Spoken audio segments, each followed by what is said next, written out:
150 surat An-Nisa. Di surat An-Nisa ini banyak sekali membahas juga tentang perjuangannya, tentang keimanan terhadap para rasul, dan juga terhadap bagaimana kita mengimani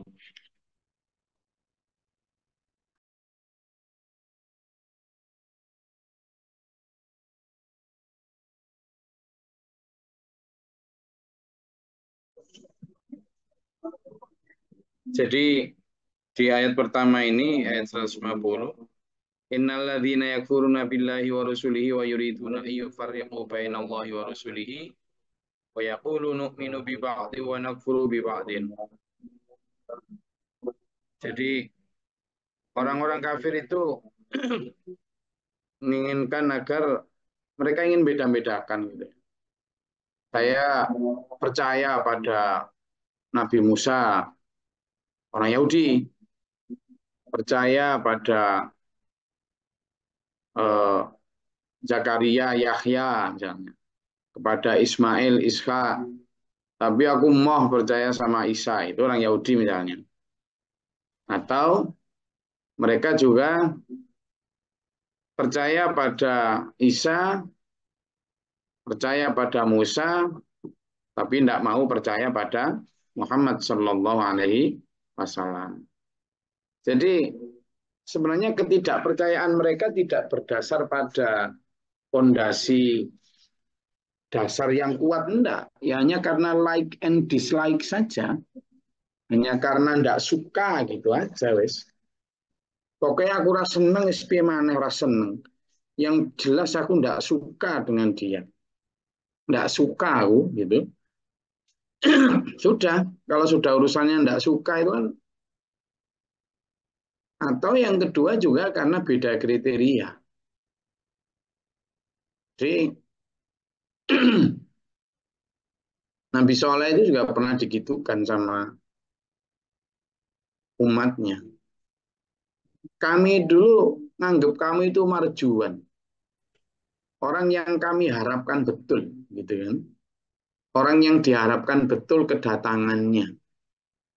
Tapi bukan berarti kemudian yang datang itu malah dari kalangan orang seperti kamu, orang dari kalangan seperti kamu. Kamu itu hanya aradhiluna badiyar ro'i. Aradhiluna itu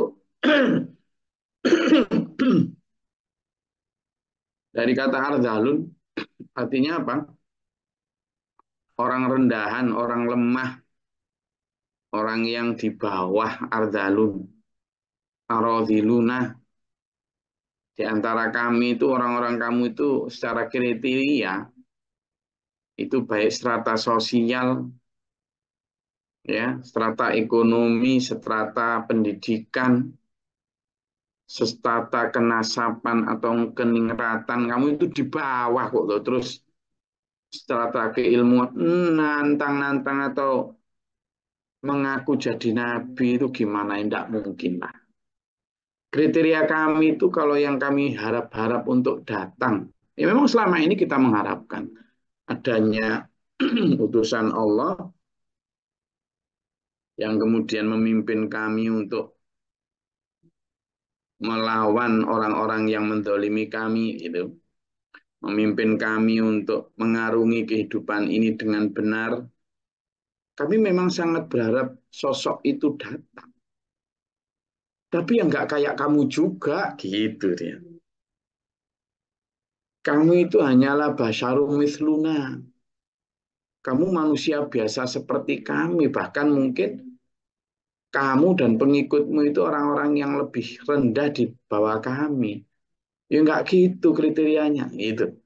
Itu sehingga mereka membeda-bedakan itu seperti itu. Gitu.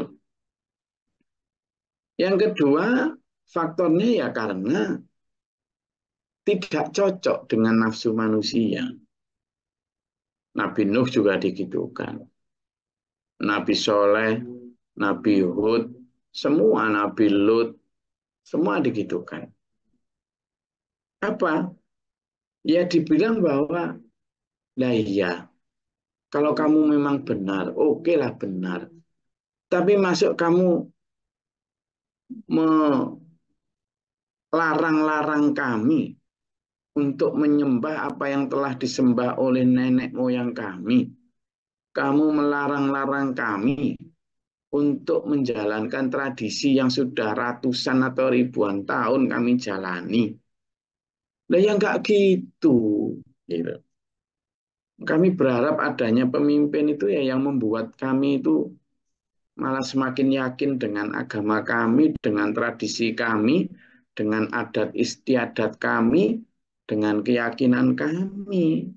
Lah kok kamu malah datang, malah ngata-ngatain kami sesat, fadollu sabila, dolalam mubina, dolalam ba'ida. Yo opo kamu itu? Ya kamu itu yang justru sesat. Itu juga yang dikatakan oleh kaum kafir Mekah kepada Nabi Muhammad Sallallahu Alaihi Wasallam. Kriteria yang sama juga lah Muhammad. Abika junun. Kamu itu gendeng, Tomat. Gitu Abu Jahal, Abu Lahab dan konco-konconya itu. Kamu itu gila tuh. Lawan kamu loh. Memang kamu itu orang yang amanah.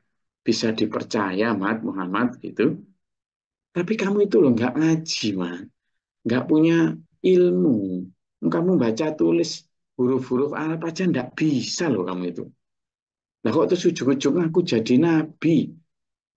Kamu juga bukan keturunan bangsawan. Secara harta yang nggak kok kamu itu orang kaya raya. Apa? Kok terus ngaku kamu secara ilmu juga nggak kok dan ilmuwan. Juga bukan tokoh agama. Nah, akhirnya memang mengimani sebagian dan tidak mengimani sebagian. Ya karena itu tadi. Karena perbedaan kriteria antara kriterianya Allah dan kriterianya manusia. Sudah pun begitu ditambah lagi, oh Nabi Muhammad SAW itu ya mengobrak-abrik tradisi lah. Mulai dari tradisi menjadikan anak laki sebagai satu-satunya harapan sementara mereka merendahkan posisi perempuan. Tradisi mereka lah begitu. Dibongkar sama Rasulullah. Mulai dari mengundi nasib ketika mau berdagang, berdoanya kepada para leluhur dan para patung-patung mereka dibongkar sama Rasulullah. Mulai dari menjadikan perempuan sebagai aset yang diwariskan. Oh, semacam-macam banyak sekali. Haji yang kemudian tanpa busana atau persembahan binatang-binatang yang disembelih untuk para leluhur dan para dewa mereka. Itu dibongkar semua sampai ketika Fathul Mekah, seluruh patung-patung yang sudah mungkin berada di sana ribuan tahun bisa jadi. Tradisi yang mengakar kuat di masyarakat disikat sama Rasulullah. Dihancurkan semua. Loh kayak gitu loh. Akhirnya sehingga orang, wah ini beda ini bukan Rasul. Nah akhirnya mereka kemudian membeda-bedakan. Saya beriman na'budu, kata mereka, nu'minu bi ba'din wa nakfuru bi ba'din. Kami beriman terhadap misalnya Musa yang membawa Taurat, Isa yang membawa Injil, atau Daud yang membawa Zabur, tapi sama kamu Muhammad, sorry to say, gitu, sorry gitu, tidak mau aku percaya katanya. Wa yuriduna ayyatakhidhu baina dzalika sabila. Bahkan sebagian dari mereka ada yang memilih jalan tengah antara iman dan kafir. Yos, aku kok nggak percaya sama sekali. Yo percaya. Kamu ya tak percaya mat, tapi ya nggak percaya sedikit ya percaya sedikit lah. Gitu. Nah ini yang namanya oyuriduna ayyatakhidhu baina dzalika sabila.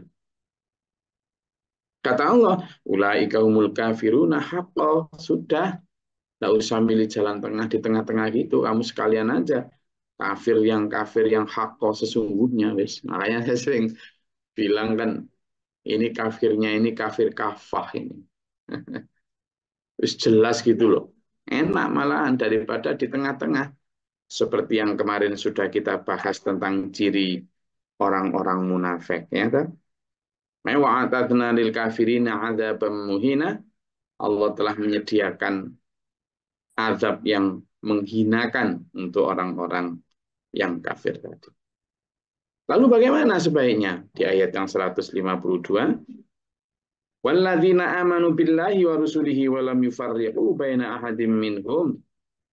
Nah, kalau orang beriman tidak beda-bedakan, ya toh, la nufarriqu baina ahadim min rusulih wa qalu sami'na wa ata'na ghufranaka rabbana wa ilaikal masir. Ya kan dalam surat Al-Baqarah di ayat terakhir itu. Mereka orang-orang beriman itu tidak membeda-bedakan. Ada 124.000 nabi dan rasul. Ada 313 yang berstatus sebagai rasul, bukan hanya nabi. Seperti yang kita tahu, ada perbedaan nabi dan rasul. Kalau nabi itu mendapat wahyu, namun untuk diri dan keluarga atau masyarakat kecil sekitarnya. Kalau rasul, itu hamba Allah yang mendapat wahyu dan untuk memang disebarkan kepada masyarakat yang lebih luas. Nah, dari 124.000 Nabi Rasul, ini hadisnya sahih ya, itu sebagian yang besar jadi Nabi, sebagian yang lain 313 menjadi Rasul. Nah, dari 313 Rasul ini, ada 25 Rasul yang wajib kita ketahui nama-namanya. Mulai dari Nabi Adam alaihissalam, Idris, Nuh, seterusnya sampai Ibrahim, seterusnya sampai ke bawah sampai Nabi Muhammad Sallallahu Alaihi Wasallam. Jadi itu. Nah, dari 25 rasul itu sekurangnya kita itu mempelajari betul 5 yang paling utama, yakni ulul azmi. Dalam ayat lain memang disebutkan bahwa Allah mengutamakan atau memberikan ketinggian derajat berbeda antara para nabi. Dan 5 yang paling utama ini mulai dari Nuh, Ibrahim, Musa, Isa sampai Nabi Muhammad SAW. Ini yang disebut ulul azm. Ulul azmi itu adalah yang memiliki keutamaan. Nah, kita harus tahu yang dimaksud dengan la nufarriqu baina ahadim min rusuli.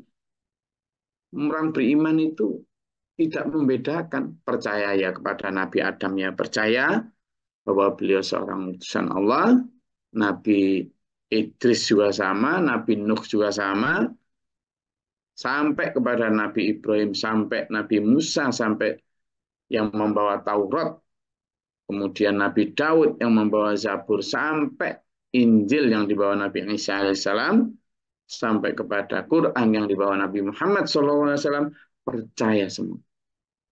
Gitu loh. Nah, itulah keunggulan Islam, di mana tidak membeda-bedakan.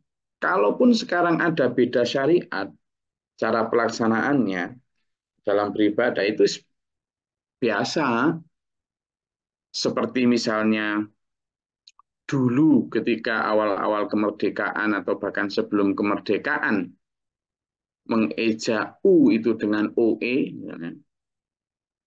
mengeja C dengan TJ, mengeja Y dengan AIA, itu misalnya. Ya, misalnya ya. Nah, itu benar di masanya. Tapi ketika sudah ada ejaan Suwandi, lalu ejaan lama, berubah lagi menjadi C, menjadi J. Kalau dulu DJ itu untuk mengatakan J, makanya sampean ada Dejarum, gitu. Ada Cokro Aminoto pun tulisannya Cokro Jokro Aminoto. Di masanya benar, tapi setelah diganti peraturannya, apalagi setelah kemudian ada EYD, ejaan yang disempurnakan, apalagi sekarang ada yang baru, ya, entah apa namanya itu, ejaan apa kamus Indonesia yang baru, ya ikuti yang sekarang. Bukan berarti kemudian yang dulu salah, tapi dia benar pada masanya. Demikian pula Injil, Taurat, dan Quran, Zabur dan Quran dan seterusnya. Dulu para nabi itu juga punya, ya, tidak hanya beliau-beliau, tapi hanya dalam bentuk sohifah atau suhuf, lembaran-lembaran. Inna hadza lafis suhufil ula suhufi Ibrahim wa Musa. Ada dua makna di situ. Lembaran artinya lembaran sejarah dan lembaran teladannya. Yang kedua adalah lembaran ajaran yang mungkin waktu itu ditulis di dinding-dinding gua, ditulis di tulang-tulang, di pelepah-pelepah daun, ke kulit pohon, di kulit-kulit binatang, ya karena memang kertasnya itu belum tercipta. Ya. Nah, tetapi itu ada. Nah, Quran datang untuk menyempurnakan, yakni ejaan yang disempurnakan. Sekarang kalau nulis C, jangan dengan TJ, ya tetap C gitu loh. Dulu memang benar nulis J dengan DJ, tapi kalau sekarang yang sudah disempurnakan ya dengan J saja.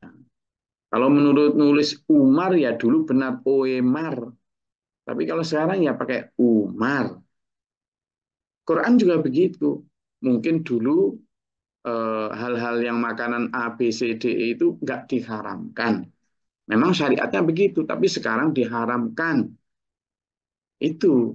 Jadi harusnya dulur-dulur yang pengikut Musa maupun pengikut Isa itu ya harus mengikuti kalau memang beriman kepada Allah, ya sekarang kemudian beriman pula bahwa Allah mengutus nabi selanjutnya. Itu baru beriman. Ya, ulaika saufa yu'tihim ujurahum. Mereka itulah orang-orang yang kelak akan mendapat pahala mereka. Wa kana Allahu ghafurur rahim, dan adalah Allah yang Maha Pengampun lagi Maha Penyayang. Nah, dari situ dulu kita bisa pahami bersama bahwa mencintai Rasul itu tidak sekedar mengingat namanya, mengetahui kisahnya, atau melakukan kisah dan namanya atau membuat kaligrafi besar dari namanya.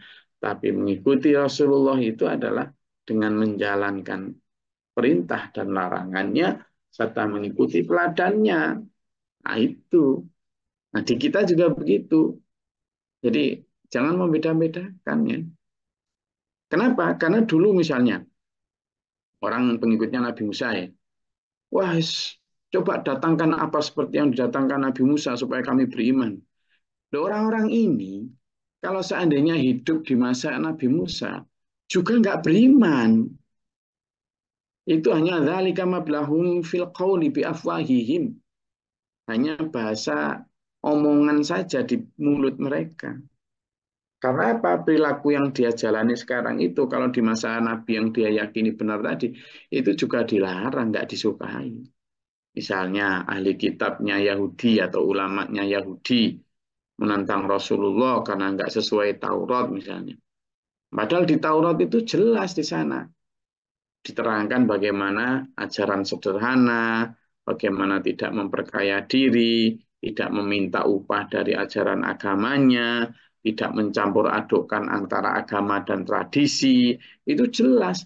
Tapi mereka coba, meskipun tokoh agamanya orang Yahudi, ulama Bani Israel, itu tetap mencampur adukkan antara ajaran agama dengan adat istiadat sehingga menjadi tumbuh ajaran baru yang melenceng dari ajaran Nabi Musa. Di masa Nabi Musa hidup saja loh, itu sudah terjadi penyelewengan. Satu di antara tokoh mereka, yakni Samiri, itu sudah ngajak umat ketika ditinggal Nabi Musa untuk berkhulwat di Tursina selama 40 hari. Itu balik itu loh, baru ditinggal 40 hari. Itu sudah melenceng dengan mengajak umat untuk membuat sapi, patung sapi dari emas. Coba bayangkan. patung sapi dari emas untuk disembah. Ketika ditanya, kenapa kamu menyembah asnam seperti ini? Oh enggak, kami tidak menyembah patung. Ini hanya untuk fokus supaya kami lebih khusyuk di dalam sholat, dalam sembahyang, Musa. Kata gitu. Masuk akal. Hanya untuk wasilah katanya. Gitu loh. Padahal itu baru masih hidup Nabi Musa. Sudah terjadi penyelewengan seperti itu. Begitu ditinggal lama, ya makin dicampur adukkan dengan tradisi talbisul haqqo bil batil. Tapi mereka masih merasa benar. Makanya sekarang ini jangan merasa bahwa sudah benar, bisa jadi ya seperti umatnya Nabi Musa tadi, gitu. Ya kan? Itu loh. Makanya perlu hati-hati dulu. Dan juga perlu hati-hati. Umatnya Nabi Muhammad SAW juga begitu. Wah, misalnya ada para mujadid, para penerus Nabi Muhammad SAW, para ulama warasatul anbiya, ulama pewaris Nabi, yang kemudian melaksanakan ajaran Nabi apa adanya seperti yang diajarkan Nabi Muhammad SAW, tanpa dicampur dengan ada tradisi dan sebagainya, maka kemudian dibilang gitu, wah ini ajaran sesat, ajaran dan sebagainya. Padahal kalau misalnya hidup di masa Rasulullah, apa yang dijalani itu ya bisa jadi sangat ditegur keras oleh Rasulullah. Gitu, masalah. Jadi itu selalu sejarah selalu berulang. Kita harus tetap berada pada koridor yang benar itu meskipun kadang terasa asing. Saya rasa itu. Monggo kalau ada yang mau ditanyakan karena saya lihat ngantuk semua ini. Ngantuk? Belum waktunya. Yo, ngantuk ini. Aduh, kayak aku dari tadi ngobrol ngecopros sendiri kayaknya iya tak ini. Hmm. Halo, Bola. Wah, nggak ada yang jawab. Waduh, saya ngobrol sendiri. Ngobrol sama laptop berarti saya ini tadi. Emang kalau sudah habis sahur itu bawaannya itu pengen ngeleyek kok. Hmm. Masa? Halo, silakan. Kalau ada yang mau ditanyakan atau dinyatakan terkait bahasan kita pada ayat ini, silakan.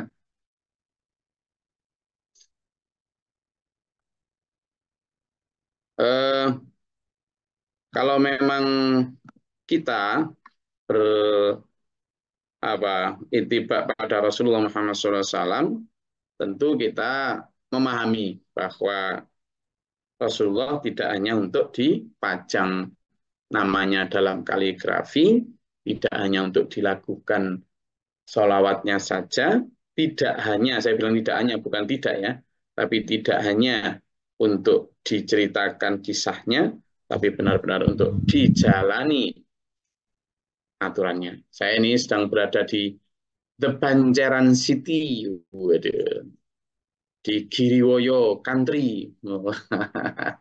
Ini yang punya Giriwoyo ini, anu ini agak meliti dikit ini karena jalannya mulai bagus semua nyampe sini. Ini nanti saingan sama Dolopo.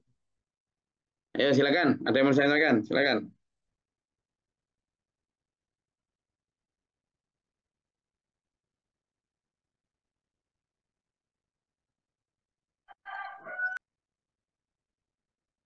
Monggo,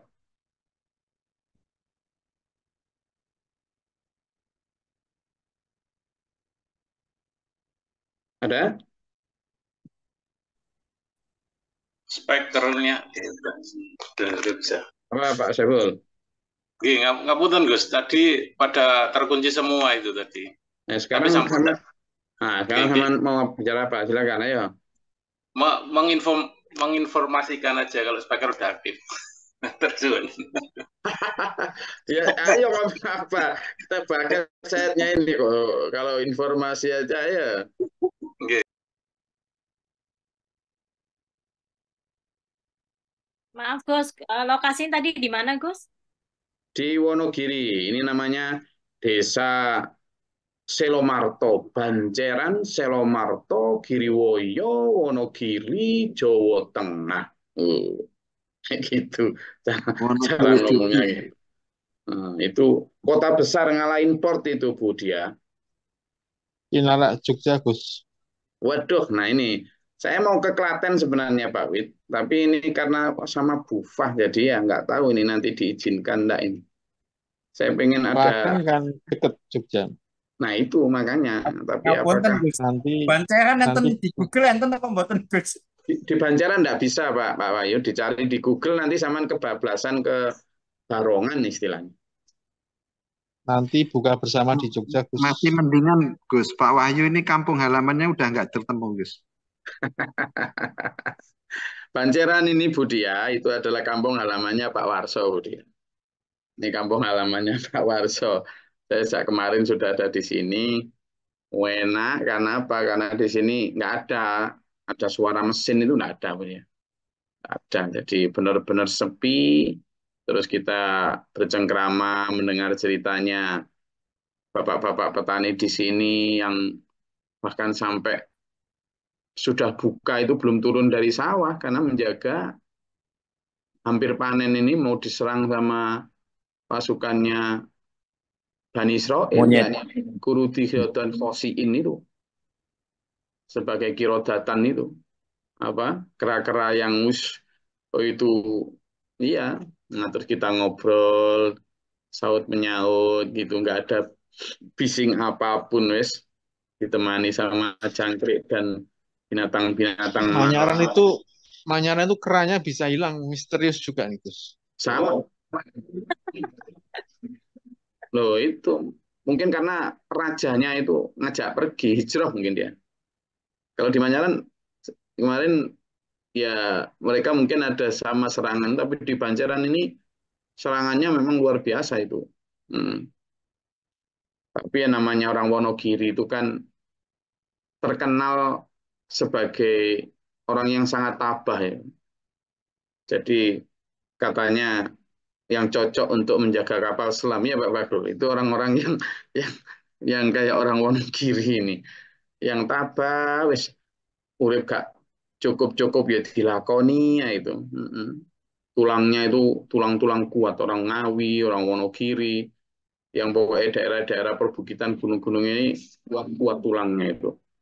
Kalau daerah Dolopo gitu sama dengan Lamongan lah, nggak terlalu kuat itu tulangnya. Apalagi Surabaya itu udah terpapar limbah. Ini Gus menginfokan Pak Adu kayaknya nggak enak badan Gus. Iya, makanya nggak komen dia. Sudah biar mendengar saja dia. Kita doakan biar sehat selalu. Mas Jaya, ada yang menyampaikan? Apakah ada Bagus. Ada SPMA, ya saya di SPMA Wonogiri yang di Wonogiri ada dua Bun ya di Kecamatan Gidiwoyo dan Kecamatan Manyaran. Dua. Awalnya yang dulu pertama ya di Banjaran ini, Gidiwoyo ini. Sekarang ada di Manyaran. Manyaran Silakan Mas kayaknya Jaya. Pak Wid? Saya udah pernah ke Manyaran ya Pak Wid. Ya, Mungkin. Ya, Budia. Nggih. Besok pinara lagi, Budia. Oh, ya, insya Allah, insya Allah. Budiah kita mampir ke Banceran. Dan ini untuk info ya mungkin Gus, sedikit info. Kalau daerah sampean daerah mohon maaf yang terpencil mati maka serahkan pada SPMA. Insya Allah daerah itu akan menjadi rejo dan seolah-olah menjadi kota santri. Ya. Jadi yang di Manyaran itu ada dua lokasi. Satunya lokasi yang wakafnya Pak Witu, satunya itu lokasinya Butanti. Butanti nggak ada ya di sini. Nah, biasanya ada itu. Nah itu terutama yang di lokasinya Butanti itu dulu lokasinya itu kayak hutan gitu.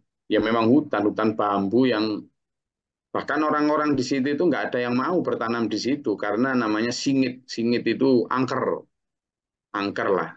Sama dengan Jadi di Banjaran situ itu namanya Bendogrowong, Gus. Loh, apa mah ada namanya Bendogrowong itu kan? Jadi kalau orang dari luar desa itu lewat situ, itu kadang-kadang melihat seolah-olah itu kota. Jadi muter terus di situ itu nggak selesai. Oh. Banyak yang jadi seperti itu. Nah, sekarang itu saya saksikan kemarin itu sudah ada masjidnya, sudah ada asrama yang sedang dibangun juga, anak-anak TPG itu pada memakmurkan sangat makmur mbah-mbah itu mulai dari jamaah sholat 5 waktu, terutama subuh itu setelah subuh ngaji tuh. Jadi ikut innastune alladzina wong-wong akeh kang amanu padha iman ya alladzina. Itu yuk minuna padha iman ya alladzina al-ghaib marang barang kang gaib. Ngoten niku saweneng ningali niku. Jadi dulu ndak ada. Dulu yang ngaji di situ itu bendogro wong. Di sama di Banjaran juga gitu. Katanya penunggunya yang perempuan lah apalah dulu ya tuh. Di area yang sekarang dijadikan masjid ini. Sekarang alhamdulillah tadi malam saya ngasih alhamdulillah ibu-ibu mbah-mbah itu datang rawame bapaknya. Bapak-bapak juga main alhamdulillah banyak ada puluhan tadi. Nah, ini yang harus kita galakkan dulu dengan mengikuti Rasulullah. Sejak dulu ya bubat Bapak Alas dan hampir semua yang saya sendiri juga begitu. Yang di Banyuwangi juga itu bendogrowok yang lain itu. Yang di Malang, Dampit, yang di mana sama semua hampir di Lembar, di Panjang, terutama di Sukabumi juga gitu.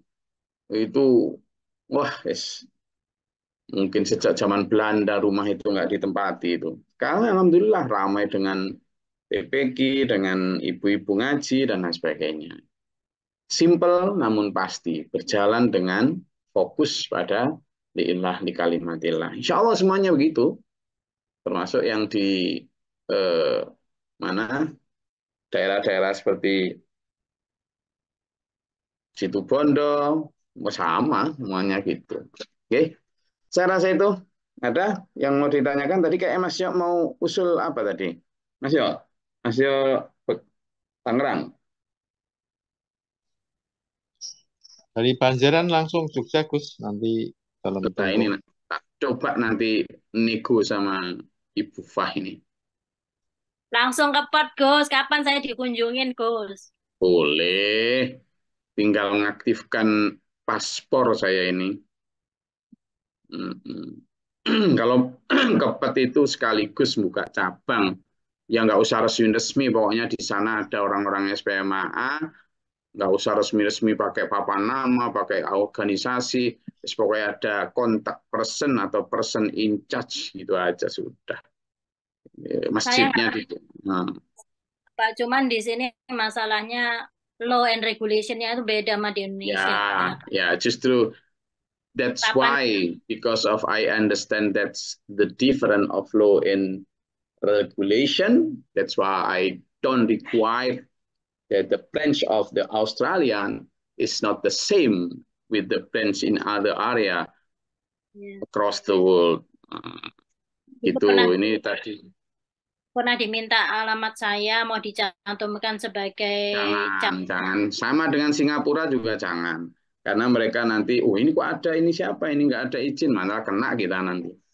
Betul, kan saya nggak mau. Nah, kalau mau ke sini silahkan saya terbuka untuk semua.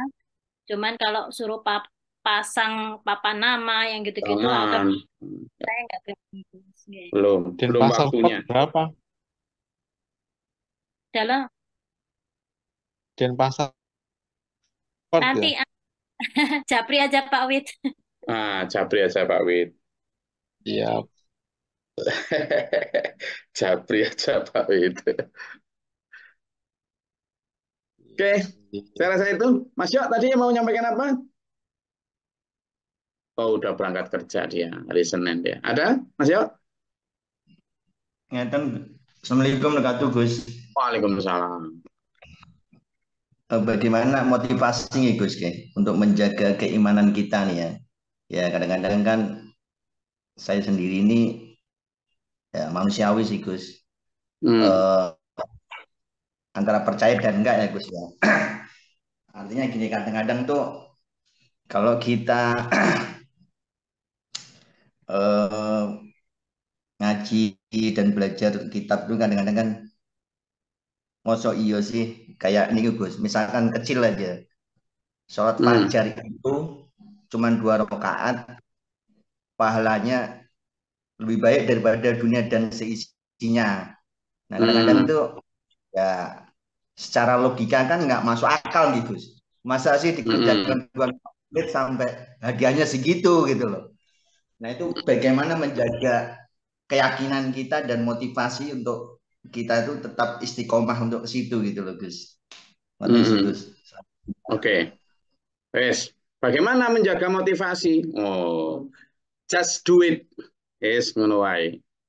Makanya kemarin ada 5 hal toh yang saya sampaikan itu biar kita itu tetap istiqomah untuk itu. Pertama, ayo kita merasa sedang melaksanakan apa yang diminta orang yang kita cintai, bojo kita, ya toh. Mau disuruh sholat fajar yang lagi ngantuk-ngantuknya pun, kalau kita disuruh bojo kita untuk beli sate jam 2 malam pun ya kita lakukan. Nah, kalau kita mencintai Allah, insya Allah akan kita lakukan sholat fajar itu. Yang kedua, kita harus merasa bahwa kita itu membutuhkan itu seperti makan dan minum. Kita itu tidak pernah, oh kemarin sudah makan, sekarang makan lagi, tidak pernah. Maka nutrisi jasmani saja kita membutuhkan, nutrisi rohani harus kita bangkitkan kebutuhan itu. Oh kemarin sedekah, oh sekarang sedekah lagi. Tidak ada begitu, karena itu nutrisi rohani. Yang ketiga, ayo merasa kita ada reward Mas Yaya. Kalau sampean sekarang misalnya kerja tiap hari gambar, tiap hari lihat proyek, nggak bosen tak lihat semen tiap hari? Enggak, kenapa? Karena di akhir bulan sampean ada harapan gaji. Sama, kalau kita disuruh sholat fajar, disuruh sholat tahajud, kalau nggak ada harapan apa-apa, ya bosen. Tapi kalau kita ada harapan bahwa akan ada ajrun alim, seperti tadi, saufa yuktihi, tapi saufa ini kan kelak artinya. Kelak. Kalau bilang kelak berarti masih nanti. Nah, disitulah basic iman itu harus dibangun. Yang keempat, kita harus seperti dikejar oleh maut, dikejar oleh deadline. Sampean kalau ngerjakan project, lalu dikejar deadline, nggak ada itu rasa malas. Nggak ada itu. Kenapa? Karena dikejar deadline. Nah, sampean dan saya ini dalam menumpuk harta untuk akhirat, di dalam menumpuk sangu akhirat, kita itu dikejar deadline kematian. Anfiqu mimma razaqnakum min qabli ayyatiya ahadakumul maut. Kamu itu infakkanlah hartamu, tenagamu, jiwamu, waktumu itu sebelum datangnya mati. Berarti that is deadline. Itu batas waktunya. That is out of date-nya. Yang kelima, ayo kita bimbing dengan apa? Yang paling utama masih berdoa kepada Allah Subhanahu wa taala. Kenapa? Kalau ada yang terasa berat, jangan minta minggat, jangan minta yang ringan, tapi mintalah kuat. Jadi kalau ada terasa berat, jangan minta ringan, tapi mintalah kuat. Saya ingin berbagi nih. Saya ingin berbagi. Gimana cara memotivasi? Pagi ini saya dimotivasi, ya. Saya tunjukkan gambar ya. Lihat semua. Videonya lihat nih, tunjukkan ya. Jadi pagi ini saya dikirimi ini. Bentar. Ini adalah ya. Bentar. Ini adalah video. Halo Bapak Ibu 150 kamera lihat ini. Ini adalah masjid yang sedang kita bangun di Serang. SMA Serang. Masjid ini besar sekali. Insya Allah 2 lantai. Luasnya 18 meter kali 18 meter. Belum teras itu. Ya, hampir 20 meter. Sedang dibangun. Sedang dibangun. Kita, bismillah. Kita di SMA Serang sedang bangun ini. Lah, ketika kita sedang bangun ini, coba bayangkan, dan masih seperti ini, artinya ini butuh biaya sangat besar sekali. Lihat ini Bapak Ibu. Nah, ini lokasi wilayah kita di SPM Kabupaten Serang. Pada saat yang sama, saya juga dikirimi. Kenapa? Karena yang SMA Lampung Tengah di Gunung Sugih juga sedang mau mulai bangun. Bangun apa? Loh, coba lihat ini. Bangun apa? Kita sedang bangun apa? Ini. Maaf, mana tadi? Kita sedang bangun ini. Ini masjid juga di lokasinya. Yang ini gambarnya barusan dikirim oleh insinyur andalan saya ini, Insinyur Yoyo Suprapto, namanya siapa? Ini baru dikirim. Ini insya Allah yang akan kita bangun di SPMA Lampung Tengah. Gambarnya ini. Ini ukuran sekitar setengah 12 kali 12. Jadi kalau sama terasnya sekitar 15 kali 15. Ini juga sudah datang materialnya. Ya, saya tunjukkan. Materialnya sudah datang ini. Artinya kita juga sedang membangun bersama-sama. Ya, ini proyek SPMA Serang. Kalau yang materialnya sudah pada datang, ini. Nah, ini materialnya sudah pada datang. Ini yang di Lampung Tengah. Nah, ini nanti lokasinya. Nah, ini nanti lokasinya yang di Lampung Tengah. Nah, ini lokasinya nanti. Ini tadi itu, ini materialnya sudah pada datang. Jadi banyak ini pasirnya, pasir-pasirnya sudah pada datang. Ini SPMA Lampung ini Tengah ya. Jadi bagaimana kita memotivasi diri? Yo fastabiqul khairat wis kanoli ya wis ayo balapan Mas ya. Gitulah sebisa kita mampu. Jadi kalau Gus Glory sama tanya punya uang berapa? Ya itu bisa dilihat sendiri kebutuhan GG dan SPMA serta kita semua, kita orang SPMA kok. Itu Mas ya. Clear? Itu cara memotivasi diri. Semuanya. Oke, padahal di saat yang sama kita juga sedang bangun di yang sedang biasanya sampean di Obrai sama Bu Yayan itu kabar gembira itu kan sedang pembangunan yang di asrama untuk Denpasar. Jadi derap langkah ini ayo kita pacu terus. Kita pacu terus. Insya Allah. Ya, semampu kita bisa. Saya rasa itu kajian kita pada pagi hari ini.